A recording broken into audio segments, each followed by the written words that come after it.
Welcome to the Shellonomics Podcast, your source for pure Teenage Mutant Ninja Turtles entertainment, presented by King Mictus. It is my pleasure and treat to give all you Ninja Turtle fans what I call the legends of Teenage Mutant Ninja Turtle podcasting today.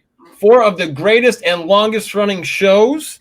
We are joined with none other than Michelle Ivy, who is the creator of the Cowabunga Corner, which was created in 2010, one of the longest running YouTube channels, which is a huge success and inspiration to many of us Ninja Turtle fans.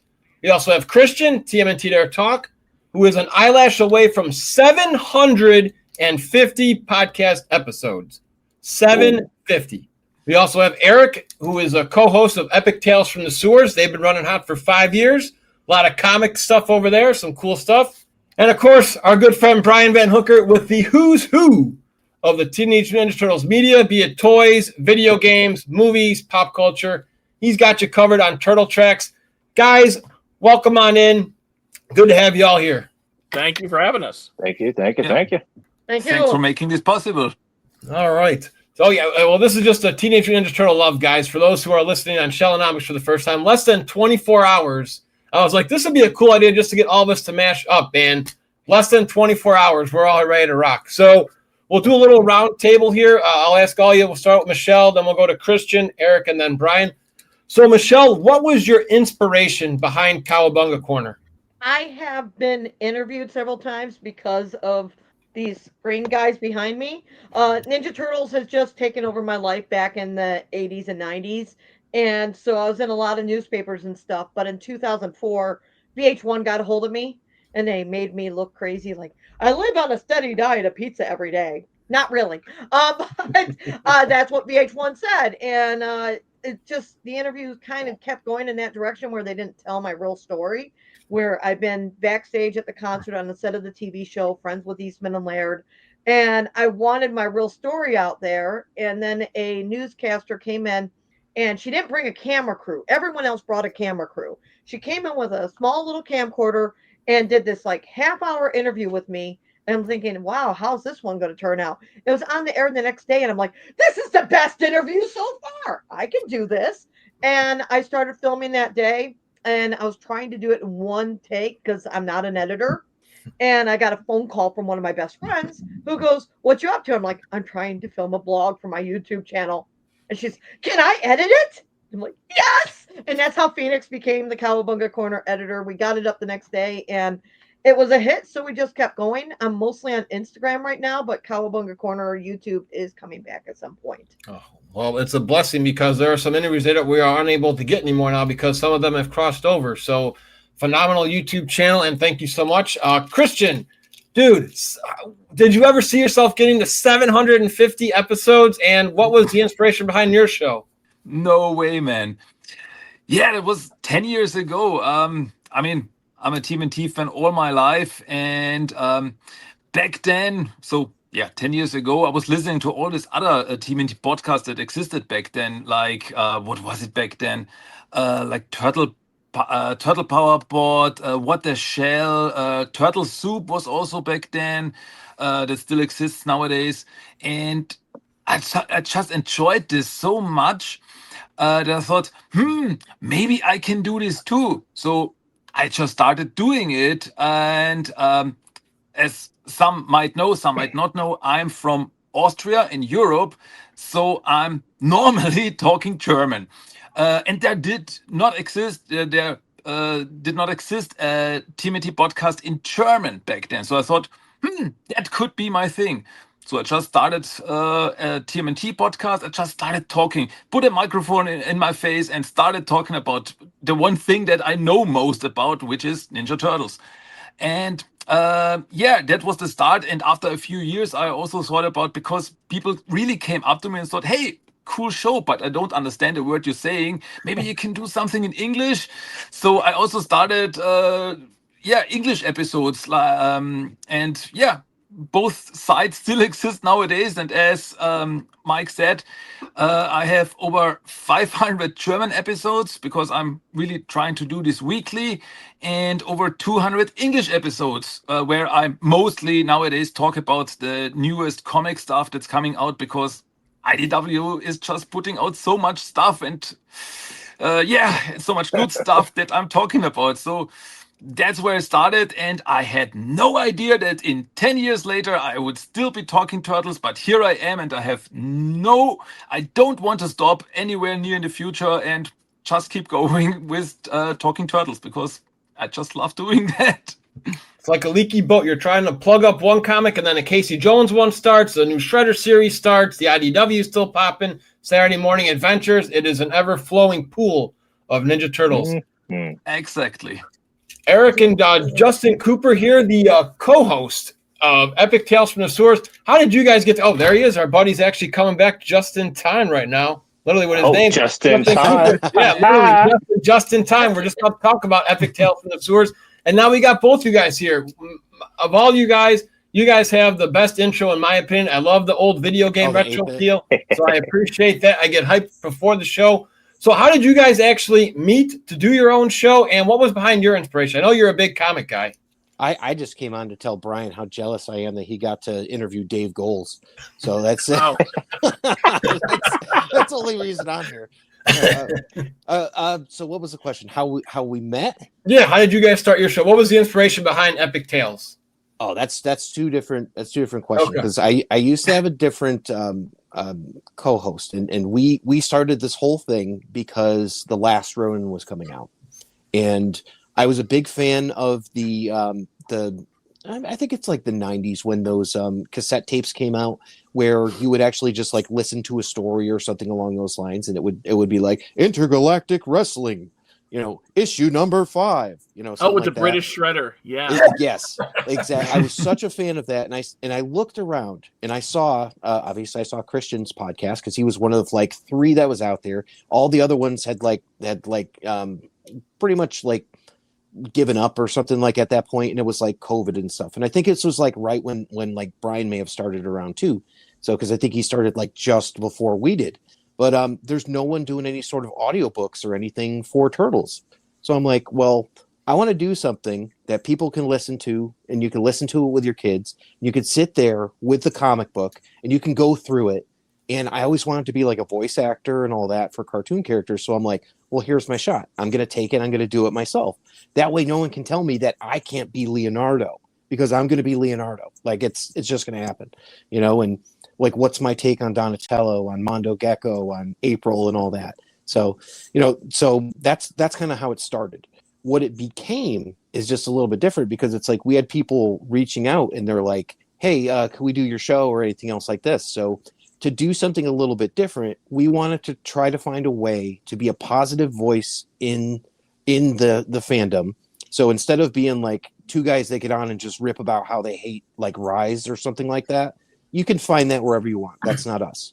So we're like, well, let's feature people who are doing fan-made projects, and let's feature like artists who did like just covers and stuff like that, and let's feature like, well, let's get the writer on to talk about this. And it's like, okay, well, maybe we could do this too. So we always wanted to try to do something a little bit different, but everything's always going to be positive, and it's not going to be like a hate fest where you get on and you hate stuff. Now we will say that because Eric gets on often and talks about what pizza he dislikes. So, well, feel free to share which pizza you dislike, Eric, and then we'll get over to Brian. Look, list. Pineapple is an absolute crime. I don't know why people like that. It's a crime. Oh, my pineapple! So Looks like oh my God! I need my pineapple. Hey, take all of ours. We'll give you extra chunks, whatever you want. No thanks.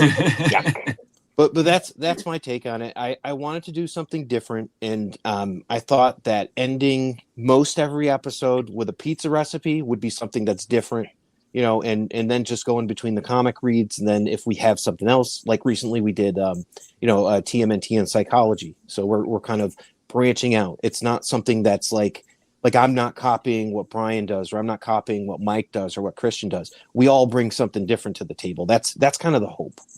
And that's what I love about every channel. That's why I brought all you guys together for this show. None of us compete against each other. We create. We all have our own special version of Turtles that we love. Mm-hmm. And Brian is the ultimate media guy here, Turtle Tracks.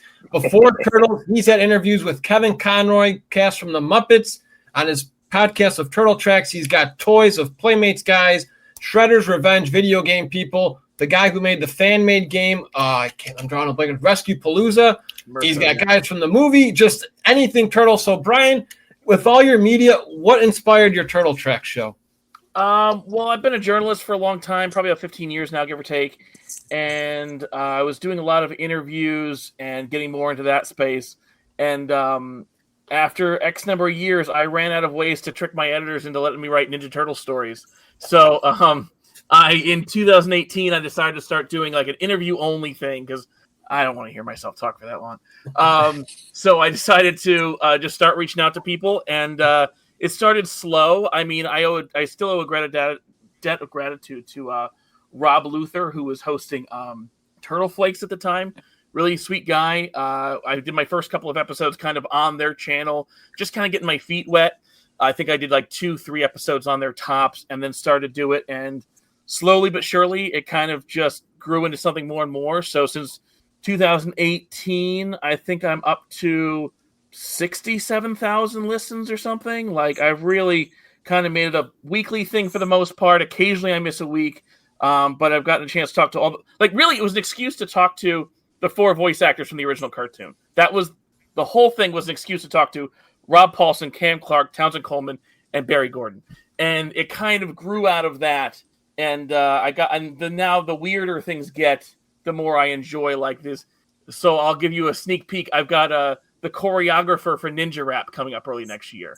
Like, I like stuff like that. That's like, wait, why would he talk to that person? That's the ones that make me the most excited. So, I mean, I just like reaching out to, my whole thing is anybody from there's so much different iterations of the Turtles. So my mind is anybody who worked on any version in any capacity. I think there's a story there. Sometimes I do 15-minute episodes. Sometimes they're 90-minute episodes. But I just like to talk to people about their history in the franchise. Yeah, I think you just kind of like go on a whim, right, Brian? Because your list is you've got the guy who created the turtle pies that we all loved as kids. I mean, yeah, Mike's the best. He's a great dude. So what goes in your mind to find these people? And if you don't mind, for those who actually want to start their own podcast, you don't have to reveal all your secrets because, again, you were a journalist, so you have your own connections. But if somebody wants to actually write a celebrity without being, because you're going to have to face rejection, how do you actually, like, what's your, strategy or whatnot to reach out and ask people to come on your show? Oh, I mean, I kind of have had a few different ways. I mean, I do have, like, there's a tool called IMDb Pro, which I use for my work, and I'll use it for this as well. Sometimes I'll interview somebody at work, and I know in the back of my head, like, I interviewed the guy who, I did a big Reno 911 oral history for Cracked Magazine, and it was like 12,000 words. It was the biggest piece I've ever written. It was huge. But I knew one of the co-creators of Reno 911 was worked on the Coming Out of Their Shells tour. So it was always my secret evil plan to come back to him later and have him a guest in the show. And he was delightful. Robert Ben Garant, just a lovely guy. And he had wonderful horror stories about being the advanced team for Coming Out of Their Shells. So, I mean, it's all different things. Like, I got Rob Paulson on as an early guest, and he's just the sweetest guy in the world. But I probably saw, I mean, just for my own love of the show, I probably saw Animaniacs live 3 times before I got the guts up to ask him if he'd be a guest in the podcast. So, like, it honestly is kind of any which way. I mean, I've got relationships now with IDW and a little bit of Nickelodeon too. So I've kind of, some of that's gotten a little easier, but also, like, I'm still just cold calling people or finding out, oh, who's in the credits of this thing, and I'll reach out to them on Facebook. I got, Mike, you mentioned earlier, the guy from Coming Out of Their Shells, the guy who plays Shredder. I just found him on Facebook, and I was like, oh, I bet there's a story there. So, which is one of the funniest interviews. Just his demeanor on that episode was just how he was pretty much in the show. I love that's one of my favorite ones on your channel. Michelle, can I speak up a little on this? Because sure. I got something to say about. For me, with interviewing people, it started off with, well, why just share my story? I've got all these friends because I've been behind the scenes since the 90s. So at first it was just getting a hold of friends. But then I'm like, this could be an opportunity to meet the people I've always wanted to meet. And I already knew 2 of my 3 favorite actors back in when the original movie came out. I was a huge fan of Michelin Sisti and Leif Tilden and Ernie Reyes Jr. And the only one I didn't know was Leif. And that is the funniest story of trying to get an interview that I have. Because I go to Misha and I ask, hey, where's Leaf? And he's like, oh, we haven't seen him for about 10 years. He stopped coming to the Henson parties. I haven't seen him. I don't know. And I'm like, what? And I go to Stephen Ho and I'm like, do you know where Leaf is? I haven't seen him since we worked on Turtles. No. So I was searching and I got a job description of one of his jobs that they last knew he had. And I searched that with his name and I found a phone number. And I'm like, I don't normally call people out of the blue, but I want this interview. And so it took 2 weeks to build up the guts just to make that phone call. I make the phone call. He answers the phone. I go, and he goes, hello. And I'm like, hi, is this Leif Tilden? Well, yes, it is. And I'm like, hi, my name is Michelle Ivy. I run a Ninja Turtle blog called Cowabunga Corner. You're a huge inspiration to my work. And I just want to say thank you and see if you'd be up for being interviewed. Is this a joke? No, it's not a joke. So I could hear the hesitant on the call. We had 3 phone calls before because he agreed to an interview, but it took 3 calls to get a date and time and everything set up. And I'm like, he's going to bail. This guy's not going to do this interview. He's going to cancel. So I got tricky. I gave him a different phone number. I said, if you have any reason to cancel, this is the place where we're doing the interview. Call this number. And sure enough, we're heading to the location the day of the interview. And I get a text from the person that I gave the number to, no, the person of the number, saying, Leaf canceled.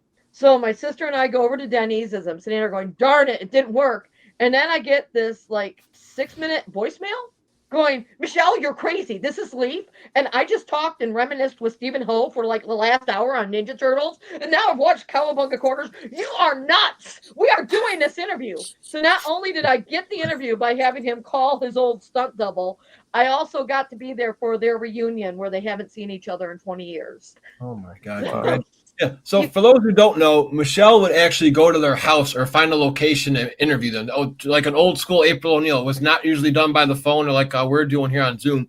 So I wanted to ask you, Michelle, how touched were you by your the fans? Because I remember for your old Cowabunga Corner, you made a Kickstarter and you asked people, hey guys, I love my show. I'm looking to get a couple of funds for gas, essentials to drive. So how touched were you by creating your own Kickstarter and the amount of support you got by other Turtle fans? Kickstarter is so hard. Kickstarter, GoFundMe, anytime you're asking other people for finances, the number one thing that's yelled at me is sell your collection. But thankfully, there are a lot of people who do support what I do that back me.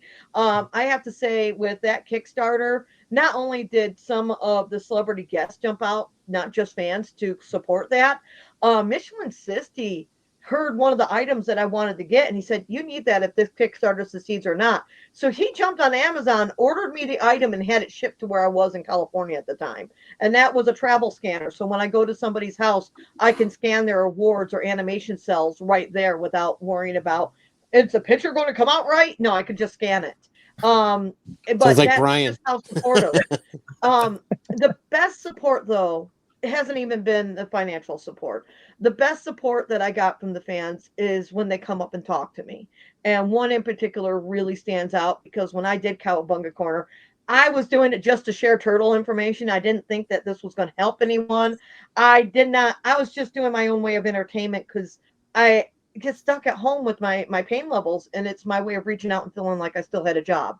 And I didn't really know. I was doing it for myself, really, just to get out there and do something. And when I go to events, I meet other turtle fans that know my work, and it's always fun meeting them. But it's very rare that they say, do you want to know why I'm a fan? And I say that to so many Ninja Turtle cast members. I've only had it said back to me once. And this one fan asked me, first he fanned me for like an hour, found me at New York City Comic Con, came up to talk with me. We went out to the hallway because it was the end of the turtle panel. And while I was talking with him, he's like quoting stuff I said in episodes of Cowabunga Corner and the titles. I don't remember any of that stuff, but I know how to answer his questions because he's asking for deeper explanations. And I finally say, I got to go. My friends are waiting over there. We're heading off to an autograph session. And he looks at me and goes, before you go, can I tell you why I'm a fan of Cowabunga Corner? Yeah, go right ahead. Sure. And he tells me how he was in the army. He was off in Iraq, and he was watching his friends go into the war, and they're going into battle, and he's watching his friends get injured and killed in front of him. And when they get back to the base, the way he would ground himself to not get lost in what was going on around him was watching Cowabunga Corner and Black Nerd Comedy. Hell yeah. He had me in tears. Oh yeah. When you find out that something you're doing just for fun, and this has to be how the actors feel from the turtle shows and any TV show or musical band, because when they're going out there, they're just expressing their own fun area. They're enjoying their life and entertaining us, or they're reading somebody else's script, but they don't realize how they're going to affect us. And I finally had that kind of thrown back at me, because I never realized that I could do the same without being in a show or a band or something. I always wanted to do puppeteering and wear costumes, but I never thought that I'd have that line said back. And I'm still friends with that fan to this day. He's one of my friends, and I've met others now who've said stuff similar, but not as like that, but saying how I helped them understand that there's more female fans than they originally thought, because everyone would get after them saying, "Oh, Turtles is a boy thing." I had that said to me when I was a kid. I've had a lot of different expressions of what Cowabunga Corner has done for the fandom. I was just doing it because I wanted to get out there and talk turtles. I wanted to do something, and I love doing that. Exactly. And I love hearing other people too. Your guys' stories have been great. Appreciate that. Christian, how long do you do prep work when you have a guest? You've had Kevin Eastman on your show, as most of you guys have had as well. You've had the voice actor of Baxter Stockman for the 2003 cartoon. How much homework do you do for your guests to show them respect? And mostly it's like a week preparation, because I always, when I have a guest on my show and I do an interview, I always try to find something that hasn't been asked before. I mean, of course, you do the usual stuff like, when did you start your job? Why did you start your job? How did you get the role? Whatever, the usual stuff. Okay. But I always try to throw in stuff that I haven't heard on other podcasts being asked. So I look over stuff that they've already done, and I check it out and try to find something. Like, I remember when I was talking to Kevin Eastman, one of the things I just wanted to know is, how did he get the role of Ice Cream Kitty? How did that work out?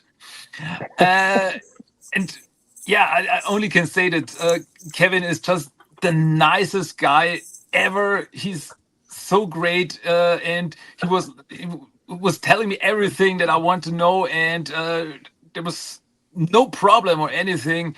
And love Ice Cream Kitty. So yeah, just some days checking all out, like going over there, like the Wikipedia pages, like for Asia Wax that I had on my show recently, who was the bubblegum girl on TMNT in 1990.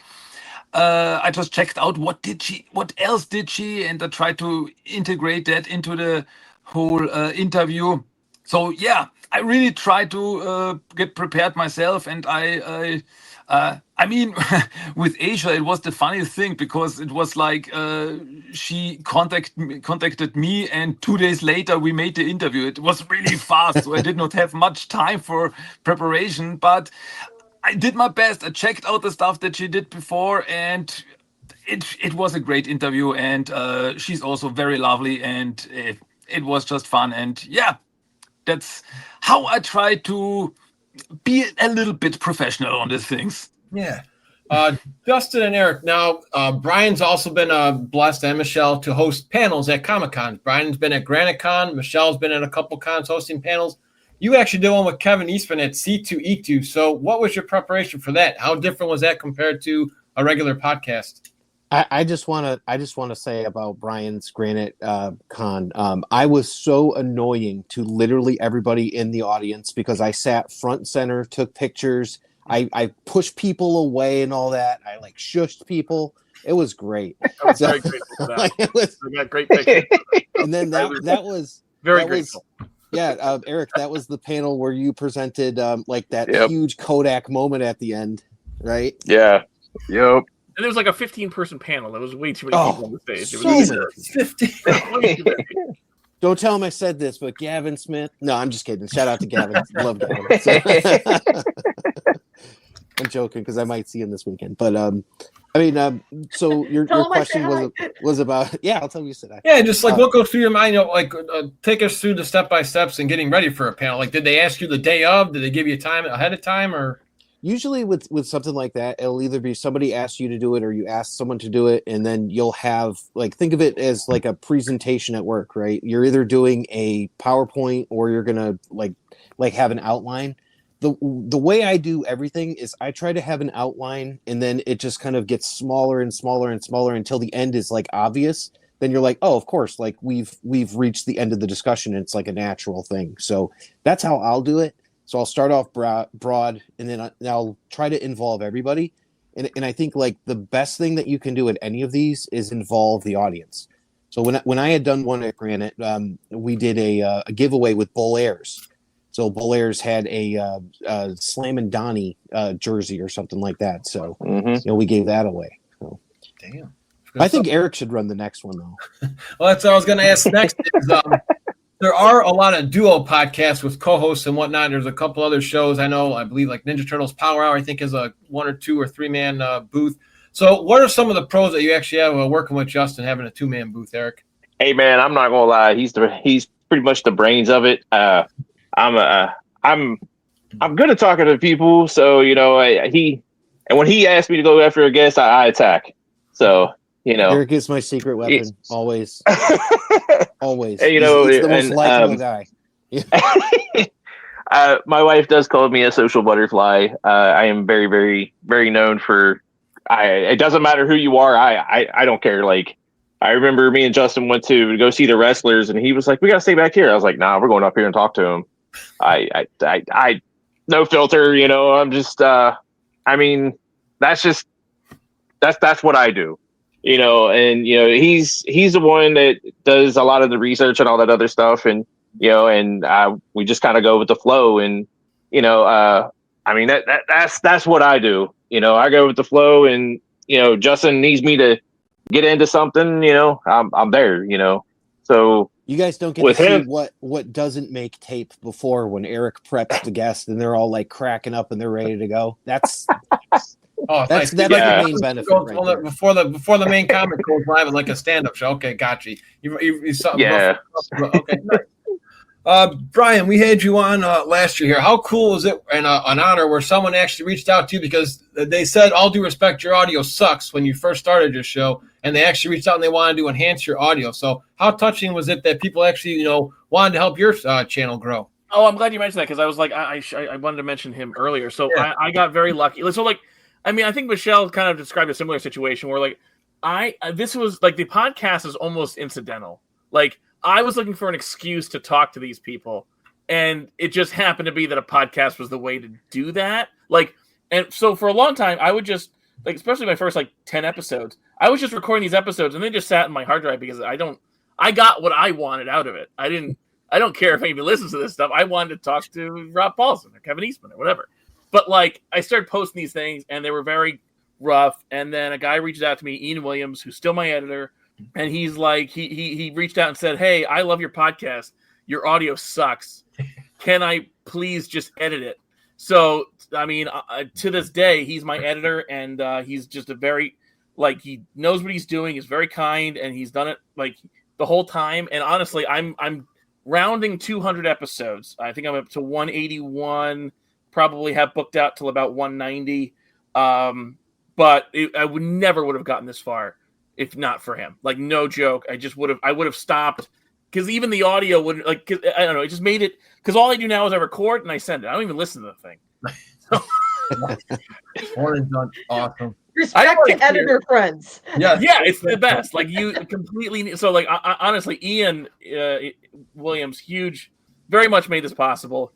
He's fellow dorks only on Instagram, but he's just a good dude who, like I said, and it's even though you only hear my voice, sometimes I'm like, oh man, I want to make sure I credit him correctly. But you only hear my voice, but it's very much a 2-man operation. And it wouldn't, like I said, wouldn't still be going if not for that. So Michelle, I would like to say, because you love Turtles more. I mean, we all love Turtles, but you're more dubbed as a super fan, even though you don't. You kind of hush that. But we've all called you the super fan. No. Michelle is the official #1 fan. Yes. Nobody else is. She's a legend. She's a legend. No, it's not.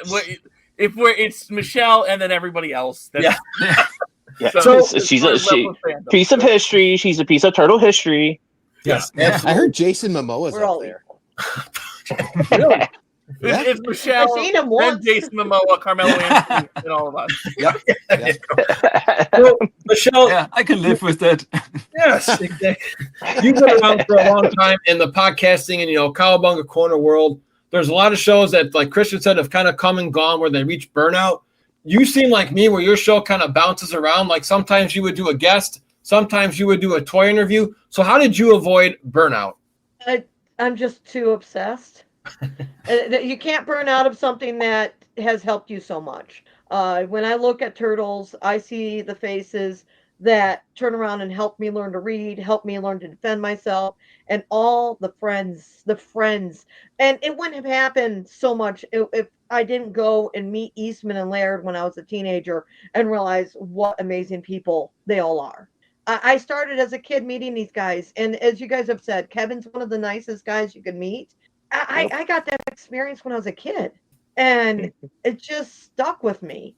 When Turtles started to die out in the late 90s, where you started to see less stuff after the next Mutation, and then 2000, Mirage bought all those licensings in, Playmates Toys, Palladium, everyone that originally had those licenses lost them at this point. The only thing we had was the end of the Image Comics coming and a couple iron-on shirts in 2000. That's all the official Turtle stuff that happened that year. And I'm sitting there going, if Turtles helped me as much as they have, and they helped all these other fans that I have met online since 1996. They helped people with medical problems. They helped people with social anxieties. They helped people with bullying situations. I've talked to fans all around the world that were helped by the Turtles. And I'm like, we can't let it die. We can't.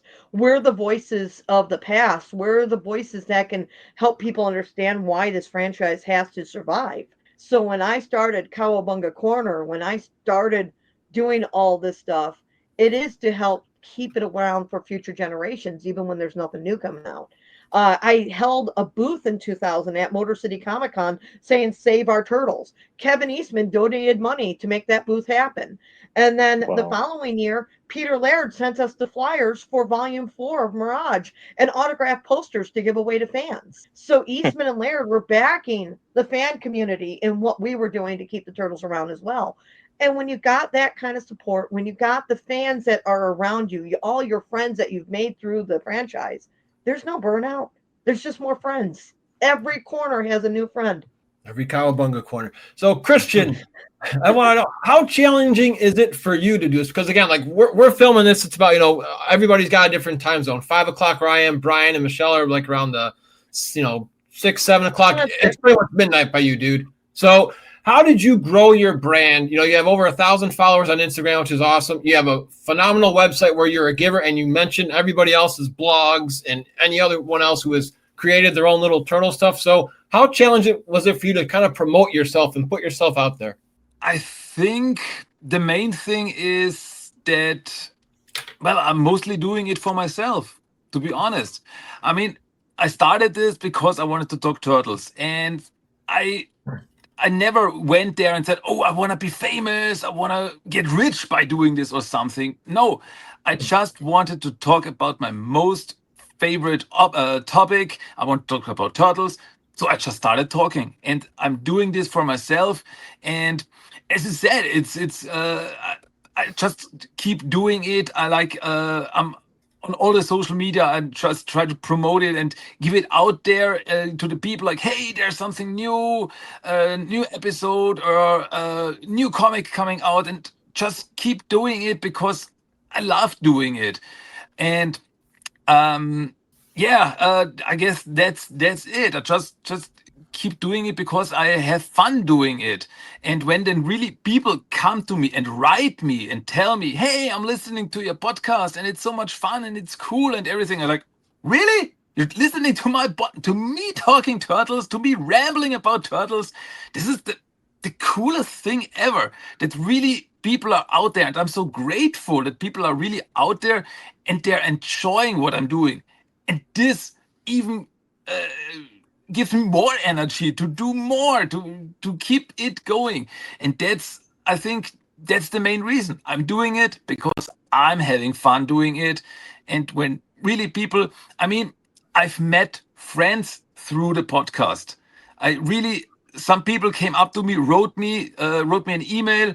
One of my best friends came to me because of the podcast. He wrote me an email. Hey, that's cool. I'm also a turtle fan. Let's talk turtles. And to this day, I really can say he is one of my greatest friends.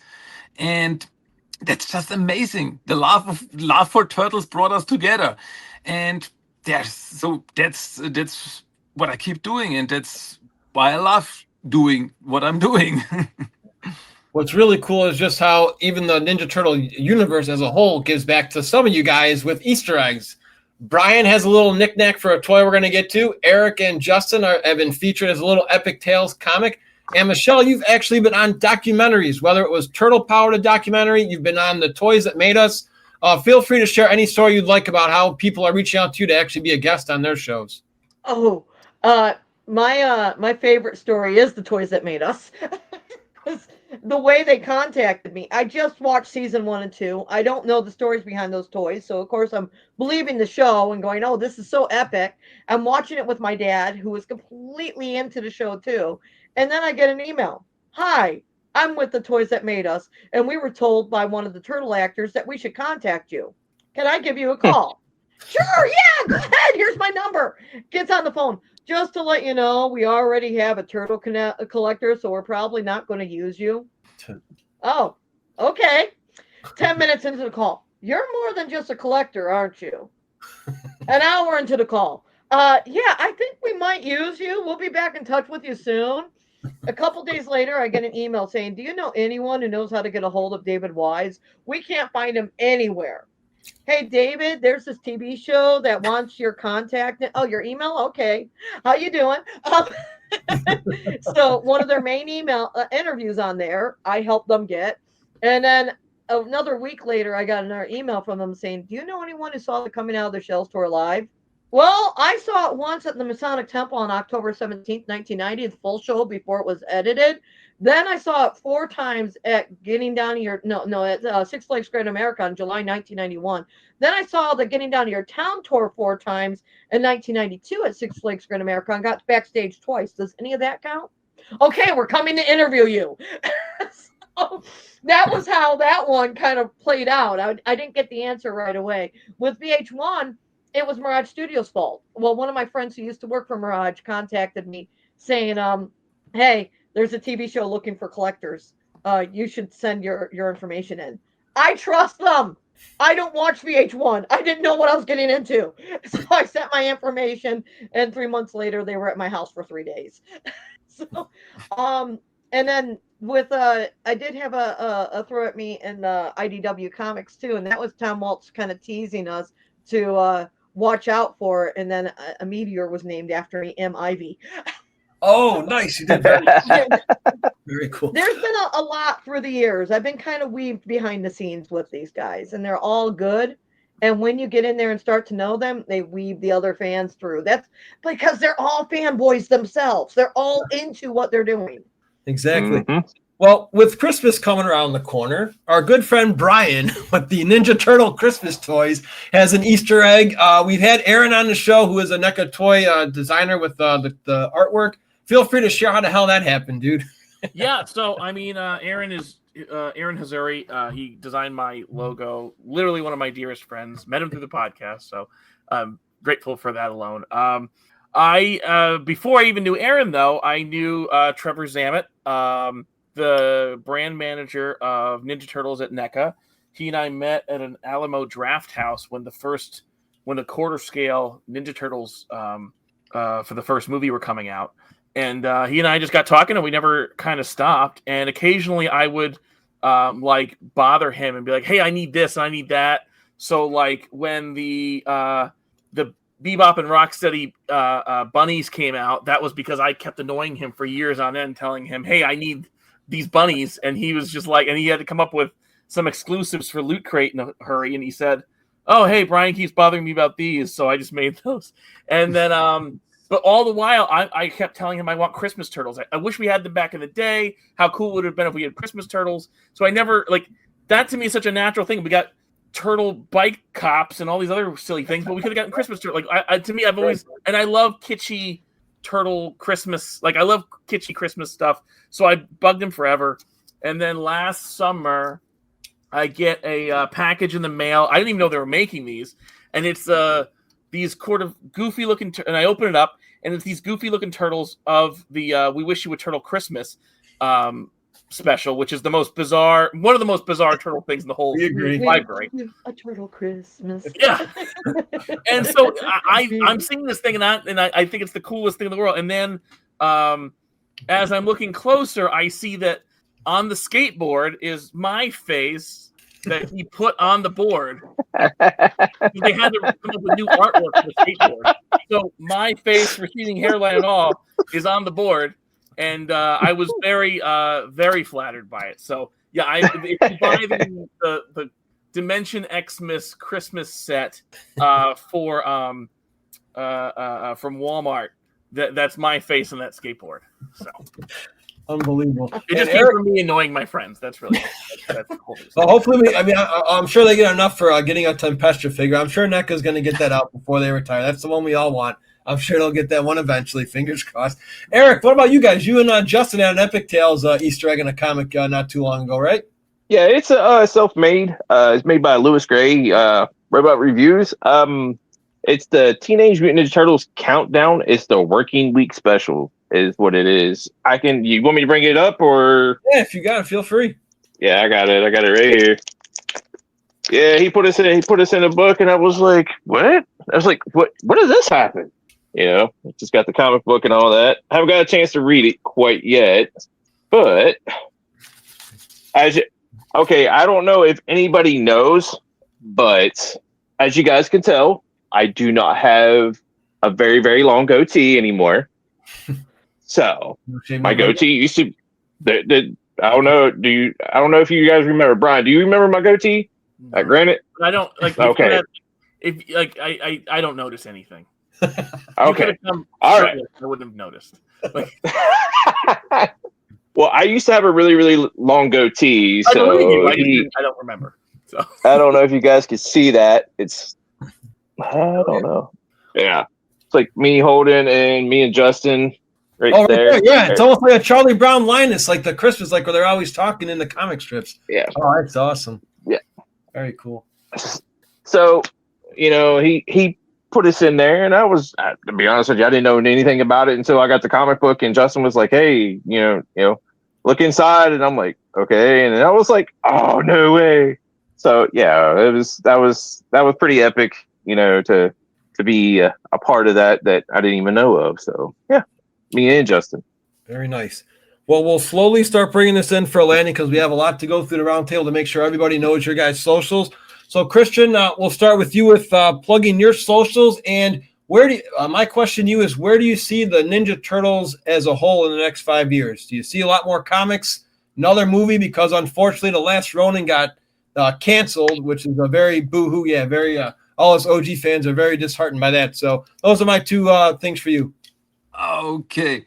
Yeah, let's keep it short. My podcast, Teenage Mutant Ninja Turtles, The Talk. You can find me pretty much on every podcast app like Apple Podcasts, Spotify, whatever, or just go to my website, TMNTTALK.com.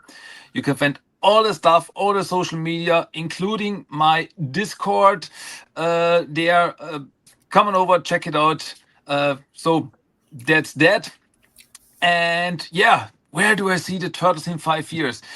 As you said, the last Ronin movie is on ice, and that's unfortunate. But another movie is coming, so yeah, of course, there will be more comics. The comics will keep going, and I hope they keep going for a long time because I'm really such a big fan of what IDW is doing. And yeah, a movie. Yeah, of course, we will get Mutant Mayhem 2. Looking forward to that one, and hopefully more because I was a big fan of the first movie. And yeah, live action movie, a new live action movie. Not sure where this is going, but hey, I'm open for it. And what else? Lots and lots of new action figures. That's that's definitely coming. And yeah, on TV, I'm not sure. Now the Tales of the TMNT is over after 2 seasons. A brand new show, maybe, or something that I would be really interested in is like maybe animated movies, like direct to DVD movies, maybe based on the IDW comics. That would be very interesting.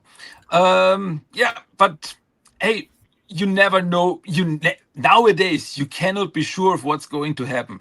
If someone told me like 2 years ago, yes, the TMNT will meet Naruto in a comic book and Godzilla and the Stranger Things gang, I would have said, yeah, you're crazy. But everything can happen nowadays, and you cannot be sure what's going to happen. But I just know I'm along for the ride. It's hey, put turtles on it, put Ninja Turtles on it. I check it out. I'm there for it. It's yeah, that's just the way I am. So I'm just along for the ride, whatever is coming. And I'm so excited to see Lord's taking on the Ninja Turtles as a Power Rangers fan too. So I've been I'm waiting until all of them are released to get into that. But Eric, feel free to let us know where people can find Epic Tales. And my question for you is, what is your favorite Ninja Turtles video game? You have, in my opinion, the biggest Ninja Turtle video game collection known to man. So everybody can find me on Instagram as TMNTDad. You can find me on Facebook, Eric Will. We also have a website, epictalesfromthesewers.com. Favorite game, of course, I really like Turtles in Time. Yeah. It's definitely up there as one of my favorites. It's probably my favorite, but I also like the Hyperstone Heist too as well. Those two are probably my two favorites behind Manhattan Project. Yep, those are good. All right, Michelle. Well, we know where we can find you, most people, but in case they don't, where can they find you? I've been told you actually have a book you're working on that's going to be coming out, and we're giving you you're going to be the only one who has to answer that tough question now, just because it's going to make your brain hurt. I hope you don't get a brain hurt. I can't answer that. You cannot answer. You can only put, if your memory was that question. Okay, then I will leave this for our viewers. Feel free to comment down below when this makes it to YouTube and Spotify. If your memory was erased and only one Teenage Mutant Ninja Turtle incarnation existed, which one would it be? Our guests here are having too hard of a time to pick just one, as I can totally understand. But feel free to share, Michelle, where people can find you and tell us a little bit about this book you're doing. Okay, I'm on Cowabunga Corner. You can find me on Instagram. My YouTube channel's still there with my stuff, but I haven't been able to get it going again. I hope to have it back started in another year or so. But in the meantime, I post constantly on Instagram. About the book that I just released, this was actually released on October 17th. It can be found on Instagram. This is a foam sculpting book, and it was actually used by the band Guar to make their costumes. They bought the book back in the 90s from my father, and his original book is just printed at home and stapled together, and there's nothing on both sides. It's just all on the right side. So when I re-released my dad's book, I added over 20 photos of him at work onto the left side with note pages. I wrote the foreword, and I did an about author that's on the back. The instructions to make the foam is hand drawn by my father. And there are 2 pictures in here of my turtle costume that was used for the Party Turtles being made. If people could figure out which of the 2 pictures it is, because I did not make it obvious that it was a Ninja Turtle. But yes, this is what I am working on right now. In fact, I'm doing a book signing in December for it. And I just did a sale on my Instagram where people were able to buy autographed copies from us. But if people pick up the book and meet me and want me to sign it, I'll sign it. My dad passed away on July 24th, 2020. And this is our way of honoring and respecting him and keeping his legacy alive. He was the art director for TV shows and stuff. So he's done a lot of art. He's won World Costume Contest too. So all of his credits and stuff is on the back of this book. I miss him. And I hope that everyone who is very artistic and want to try a new creative route is willing to check out this book. Fantastic, and fingers crossed it gets released. Is it hopefully either this year, at the end of this year, or early 2026? This was released. It's on Amazon Yeah, as of October 17th this perfect. year. Yeah, it's You can out. buy it now. Sweet. Yeah. All right. Yeah. And our last dude here, Brian, congratulations on also not only having your own show, but being a part of the original Nickelodeon Ninja Turtle podcast, which is the official Turtle podcast. Where can people find you? And with Thanksgiving coming up here in the United States, what are you most thankful for about your podcast? Oh boy. So yeah, I am on. I'm a a talking head or whatever on that iconic Origins Teenage Mutant Ninja Turtle show. I was reached out to and very honored to get to be a part of that. I also wrote the official oral history of The Last Ronin for Inverse Magazine. So if you want to check that out, I got everybody who worked on that. And it's a cool story. It's too bad that we're not getting the movie. I'm holding out hope that we maybe do. As far as Turtle Tracks, I am on Instagram really only. I can't handle more than that. So I mean, I put my stuff up on SoundCloud. It's also on Apple and all that. No, it's not on SoundCloud. It is on SoundCloud. Which one am I not on? Spotify, because people keep telling me you got to be on Spotify. Yeah, that's what we've been trying to get you in there. Eventually, I know, and I'm gonna do it. It's like if I have to click another thing, I can't. Yeah. Anyway, so I'm in Instagram at Turtle Tracks Podcast. I mean, what am I most grateful for about the podcast? I mean, it's gotten me some really dear friends, like some of the people here, but also, like I mentioned, Aaron and Trevor and Ian, and a few others. And it also kind of gotten a chance to, get to do some official Turtle stuff now, like the Last Ronin thing I mentioned, and a couple more things in the works, and that podcast. So, I mean, I'm grateful for a lot of stuff. But the friends and getting to kind of have some sort of official contribution to the franchise that I care so much about. So those are my two big things. If I have to, did I answer the question? I don't know if I answered. No, you got it right in the I head. feel like this went by so fast. Like I was the one going in, like I don't want to talk for that long, and then now it's like it's zipped by, and I'm like, oh shit, I shouldn't have. That's how, dude. Me and Christian, we did. I try to break down, seasons. So we did all of season 3 of the original cartoon in one run. We did about 50 episodes in one show. So we're like, oh my God, is this too much? But when you're talking Turtles, as you can see, it's just a great time. It just brings up phenomenal energy. Yeah. I appreciate you guys stopping by. Anybody who's listening to this, do stop by all these guys' channels. They are loaded with delicious Turtle content. Michelle Ivy has stuff you can't get anywhere else now with her guests. Brian's got you with, current and past and present, whether it's toys, video games, movie stars. Christian's got you in the comic books, as well as Justin and Eric. You guys have a phenomenal Thanksgiving holiday. Christian, have a great weekend. And thank you guys again so much just for bringing all us Turtle fans together. Thank you for bringing us all together. Thanks for inviting me. Thank you. Yeah. Cowabunga! Yeah! Another episode of Shellonomics is in the books. If you guys have not yet checked out all of our other amazing episodes, we've had amazing guests. We've talked about the 1987 cartoon, 2003 cartoon, Next Mutation, coming out of their shells, video games, the comics, crossover comics like Batman and the Power Rangers, and tons of amazing content with you guys, the fans. Be sure to stop by our YouTube channel, Spotify, and Twitch. And if you have somebody who'd like to be on the show, get in touch with us at kingmikedas@gmail.com. That's KINGMIKEDAS@gmail.com.